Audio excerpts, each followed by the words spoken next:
तो ये 2.2 समझ में आया सबको? 2.2 समझ में आ गया या फिर से बताऊं इसे?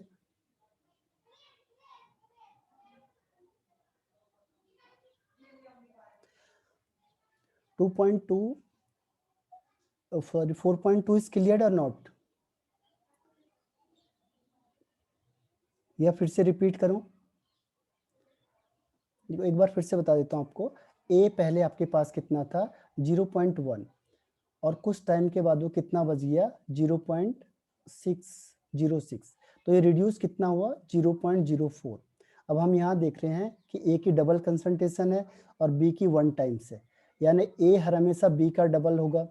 तो ये डबल है तो बी कितना रिड्यूस होगा? बी रिड्यूस हुआ इसका हाफ, यानी हाफ इंटू 0.04, यानी 0.02 कम हो गया। तो बी पहले कितना था? 0.2 मोल। तो बी है जो आपको ये कितना था? 0.2 मोल और माइनस 0.02, तो ये आंसर आ गया आपके पास 0.18। अब आपको क्या करना है? इसको फॉर्मूले में पुट करना है, इसी फॉर्मूले में। के की वैल्यू कांस्टेंट है, वो तो फिक्स रहेगी चाहे आप कितना भी चेंज करो। ए की वैल्यू आपको दे दी है 0.06 और बी की वैल्यू आपको ये मिल गई है। तो आप इसको फॉर्मूले में रखोगे तो क्या हो जाएगा? देखो R इज इक्वल टू के है 2 इंटू 10⁻⁻6 इंटू ए की वैल्यू है 0.06 और बी की वैल्यू है 0.18, इसका स्क्वायर। तो ये सॉल्व करना पड़ेगा आपको, तो आपका आंसर आ जाएगा। तो ये 4.2 क्लियर हुआ। अब है 4.3। देखो, the decomposition of NH3 on platinum surface is zero order reaction. ये देखो लिखा हुआ आपके पास ऑलरेडी, ये जीरो ऑर्डर रिएक्शन है। What are the rate of production of N2 and H2, यानी कि नाइट्रोजन और हाइड्रोजन का प्रोडक्शन का रेट क्या होगा? और के की वैल्यू आपको दी है 2.5 इंटू 10⁻⁻4। अब देखो जीरो ऑर्डर रिएक्शन में क्या होता है? जब भी जीरो ऑर्डर रिएक्शन होगा तो उसमें आपको एक चीज का ध्यान रखना है। जैसे मैंने rate of reaction is equal to K A की पावर 0, और किसी की भी पावर अगर 0 होती है तो आंसर 1 आता है। तो जीरो ऑर्डर के केस में जो रेट ऑफ रिएक्शन है और रेट कांस्टेंट है दोनों सेम होते हैं, तो इसीलिए उसने थोड़ा सा चेंज कर दिया। उसने रेट ऑफ रिएक्शन नहीं दिया आपको, के दे दिया, ताकि आप कंफ्यूज हो जाओ। तो जो ये के है यही क्या है? Rate of reaction. अगर ये जीरो ऑर्डर नहीं भी लिखता तो भी आप पहचान जाते। कैसे? देखो इसकी यूनिट से, मोल पर लीटर पर सेकेंड। के की यूनिट अगर मोल पर लीटर पर सेकेंड है तो जीरो ऑर्डर रिएक्शन है वो। अगर वो ये ना भी दे तो आप समझ जाओगे कि जीरो ऑर्डर रिएक्शन है। ये ध्यान रखना, ये तो दे दिया इसने लेकिन ये नहीं देता, ये लाइन हटा देगा वो, सिर्फ वो बताएगा ये बोलो। तो इस यूनिट को देख के आपको पता लगाना है कि ये कौन सा ऑर्डर है। तो ये दोनों बराबर हो गए। अब आप फॉर्मूले में पुट कर दो। देखो प्रोडक्शन लिखा है तो इसका मतलब 2NH3 gives N2 plus 3H2। अब इसमें रेट ऑफ अपीयरेंस और डिसअपीयरेंस वाला फॉर्मूला लगेगा। तो rate is equal to 1/2 dNH3 upon dt is equal to dN2/dt। ये माइनस का होगा पहले वाला, इज इक्वल टू, इसको कैसे लिखेंगे? 1/3 dH2/dt। क्योंकि इसकी स्पीड 3 टाइम्स है तो 1 टाइम्स के लिए 3 से डिवाइड करना है। इसकी स्पीड 2 टाइम्स है, इसकी सेम है रेट ऑफ रिएक्शन के। अब आपको ये दिया है और क्या पूछा है? नाइट्रोजन का पूछा है। देखो ये वैल्यू पूछी है और ये वैल्यू पूछी है, तो नाइट्रोजन और रेट ऑफ रिएक्शन तो बराबर है। तो इसका मतलब rate of production of nitrogen is equal to R, और आर कितना दिया आपको? ये 2.5 इंटू 10⁻⁻4। और हाइड्रोजन के लिए क्या होगा? इसको 3 टाइम्स मल्टीप्लाई करना पड़ेगा आपको। ठीक है, तो हाइड्रोजन का निकालेंगे तो हम क्या करेंगे? H2/dt 1/3 is equal to are. तो ये 3 यहाँ मल्टीप्लाई हो जाएगा तो 3R हो जाएगा। देखो दिखने से ही लग रहा है आपको कि इसकी स्पीड 3 टाइम्स है नाइट्रोजन से, तो सीधी सी बात है, अगर इसका 1 होगा तो इसका 3 होगा, इसका इतना है तो इसका 3 टाइम्स हो जाएगा, हो जाएगा 3 इंटू 2.5 इंटू 10 की पावर -4। तो ये किसका हो गया? हाइड्रोजन का। तो ये आ गया rate of production of nitrogen and hydrogen, ये दोनों का हमने निकाल दिया। हाइड्रोजन का 3 टाइम्स होगा किसके? नाइट्रोजन के, और रेट ऑफ रिएक्शन के। क्लियर हो गया है? बताओ 4.3 इज क्लियर और नॉट? ये किससे था? Rate of appearance and rate of disappearance से। इसका नहीं पूछा है तो हम नहीं लिखेंगे, जिसका पूछा है बस उसी का लिखना है। Rate of production of N2 and H2 पूछा है तो उसी का लिखना है।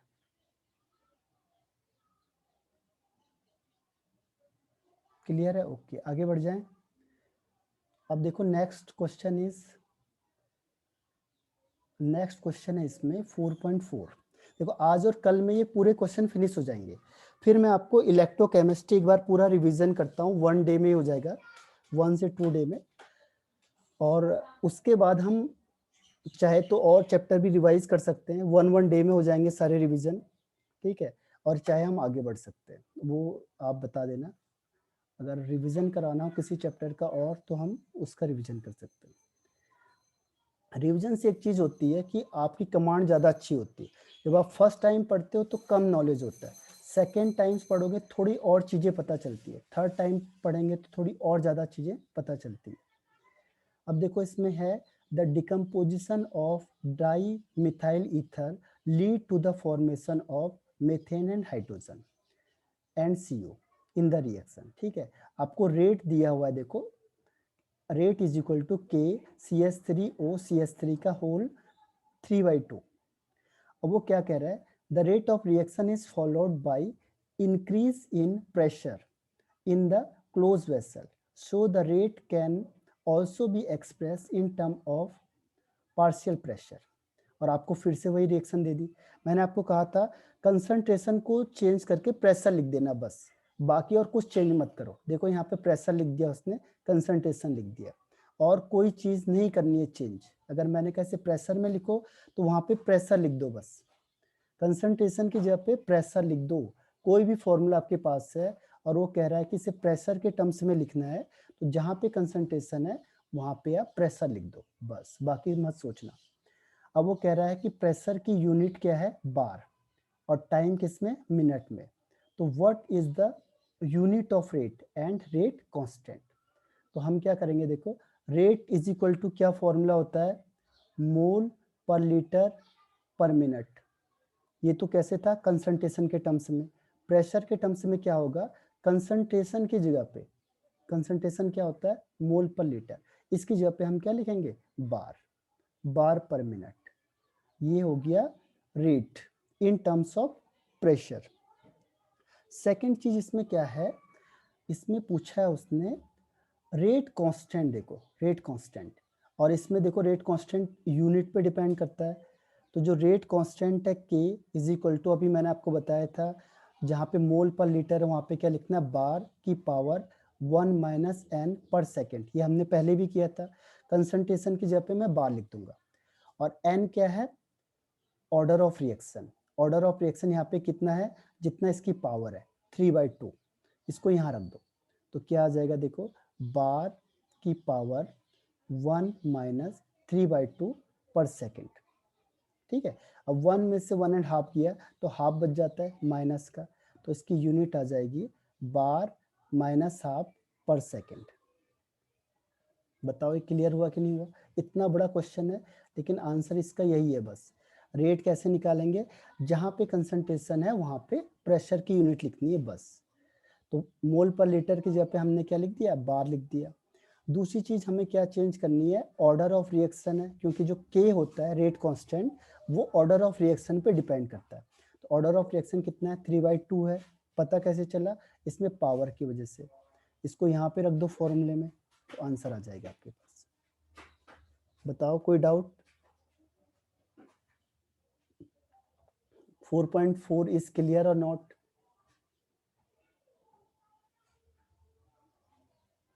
बताओ, रिप्लाई करो यस या नो। रिपीट करना है या हो जाएगा? कोई हार्ड क्वेश्चन नहीं है इसमें, एक आध क्वेश्चन होंगे बस हार्ड, बहुत मुश्किल से होगी, नहीं तो आसान से क्वेश्चन है इसमें, मेहनत है आपकी, बाकी कुछ नहीं है।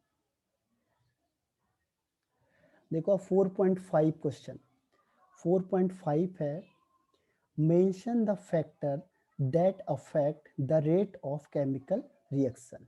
तो हमने factors affecting rate of reaction में पढ़ा था। पहला नेचर ऑफ रिएक्टेंट, जिसमें हमने देखा था इंटरमोलिकुलर फोर्स ऑफ अट्रैक्शन। अगर इंटरमोलिकुलर फोर्स ऑफ अट्रैक्शन क्या होगा, ज़्यादा होगा तो रेट ऑफ रिएक्शन कम हो जाएगा। दूसरा हमने कहा था टेम्परेचर, टेम्परेचर बढ़ाएंगे तो रेट ऑफ रिएक्शन बढ़ जाएगा। तीसरा था कंसंट्रेशन, कंसंट्रेशन बढ़ाएंगे तो रेट ऑफ रिएक्शन बढ़ जाएगा। फोर्थ था intensity of light, intensity of light को बढ़ाएंगे तो रेट ऑफ रिएक्शन बढ़ जाएगा।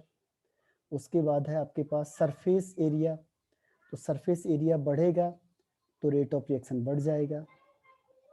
और लास्ट था कैटलिस्ट, तो कैटलिस्ट में हम जनरली पॉजिटिव कैटलिस्ट की बात करते हैं, तो कैटलिस्ट की प्रेजेंस में रेट ऑफ रिएक्शन बढ़ जाता है।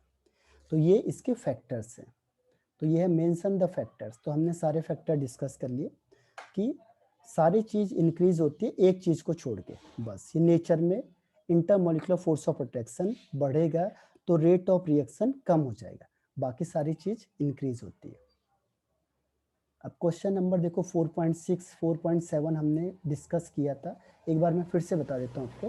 देखो the reaction is second order reaction with respect to the reactant. Second order का मतलब समझ जाओ, जैसे मैंने कहा 2A गिव्स प्रोडक्ट, यानी इसकी पावर 2 आएगी, तो इसमें क्या होगा, rate is equal to K A की पावर 2।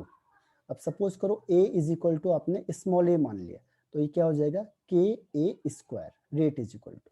अब आगे कह रहा है वो, how is the rate of reaction affected if the concentration of reactant is doubled. अगर मैंने कंसंट्रेशन डबल कर दी, देखो फर्स्ट में है हमने डबल कर दी, यानी a इज इक्वल टू कितना किया, 2A कर दिया, पहले a था इसका डबल कर दिया, अब इसकी वैल्यू को यहाँ रख दो। अब क्या होगा, रेट इज इक्वल टू के 2A का स्क्वायर। स्क्वायर क्यों लिखा, क्योंकि ये सेकंड ऑर्डर रिएक्शन है, देखो ये लिखा हुआ है इसने सेकंड ऑर्डर रिएक्शन है, इसीलिए मैंने पावर 2 लिखी है। अब 2 2 जा 4, तो हो जाएगा 4KA स्क्वायर।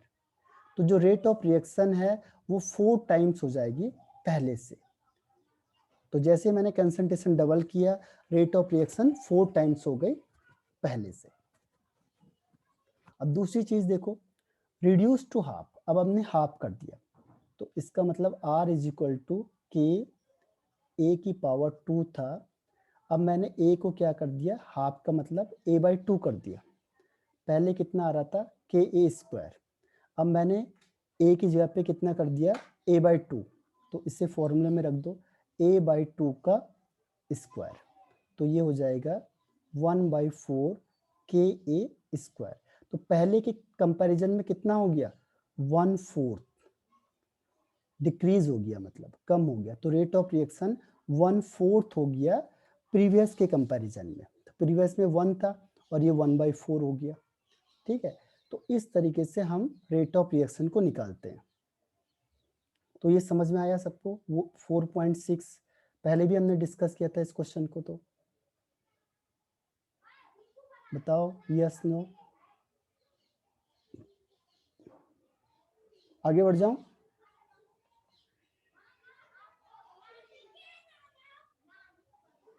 बताओ यस या नो। Yes sir. ओके, अब देखो नेक्स्ट क्वेश्चन में आते हैं हम लोग 4.7, what is the effect of temperature on rate constant of the reactant. वही चीज़ है जो मैंने अभी बताई आपको, कौन सी वाली, देखो इसमें पूछ रहा हो, how can the effect of temperature on rate constant be represented quantitatively. तो इसके लिए आर्हेनियस इक्वेशन आएगा, आर्हेनियस इक्वेशन ये है आपका k इज इक्वल टू ए ई की power minus E A upon R T. यहाँ से हमें पता चलता है कि टेम्परेचर बढ़ाने से रेट कांस्टेंट बढ़ेगा, और कैसा, क्वांटिटेटिवली, इतना हम टेम्परेचर बढ़ाएंगे तो रेट कांस्टेंट कितना बढ़ना चाहिए, वो हम फॉर्मूले में रख के निकाल सकते हैं। उसे कहते हैं क्वांटिटेटिवली, यानी क्वांटिटी के बेस पे।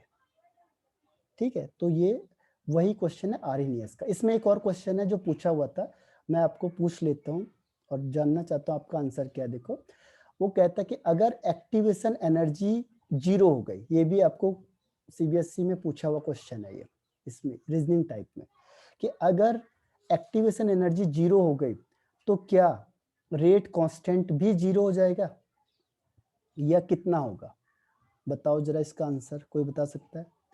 अगर एक्टिवेशन एनर्जी 0 हो गई, इंपॉर्टेंट क्वेश्चन है, तो रेट कांस्टेंट क्या होगा?